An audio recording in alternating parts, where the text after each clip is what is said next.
partagent tous la même ambition, celle de construire ensemble l'avenir du tourisme africain. Ce ruban coupé ouvre officiellement le premier salon des marchés touristiques africains.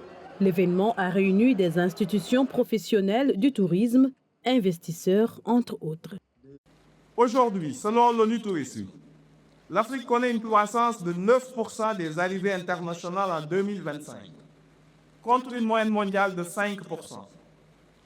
Ce dynamisme témoigne d'un vent de renouveau qui souffle sur notre continent, à l'image de la vitalité de nos autres secteurs économiques.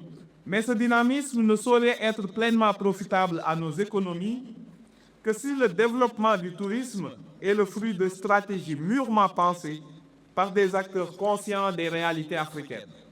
Pour cette première édition, plusieurs pays sont à l'honneur, notamment le Maroc, la Chine, la Gambie, la Slovénie et la Turquie. C'est vrai qu'il y a un mouvement intéressant entre nos deux pays, comme vous voyez les deux compagnies aériennes, et vous voyez aussi le nombre de visiteurs qui viennent dans le cadre des affaires, dans le cadre des relations religieuses, dans le cadre culturel. Nous avons quand même une communauté touristique très importante à entretenir et accueillir des deux côtés. Donc moi en tout cas je suis optimiste. J'ai eu un échange avec Monsieur le ministre de la Culture, de l'Artisanat et du Tourisme et nous comptons booster cette relation, nous comptons l'améliorer davantage, nous comptons mettre en place des mécanismes pour l'opérationnaliser et la rendre encore plus rentable.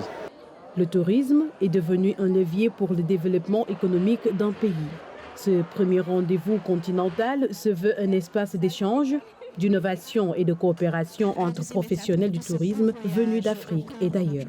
Au Sénégal, la politique de développement économique et social est définie à travers la vision 2050, qui retient le tourisme non seulement comme un moteur de croissance, mais surtout comme secteur devant booster le développement de nos différents pôles économiques identifiés dans le dit référentiel.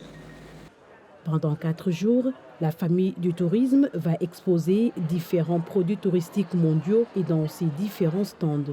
L'objectif est de mettre en lumière la richesse de l'offre touristique sous-régionale et africaine.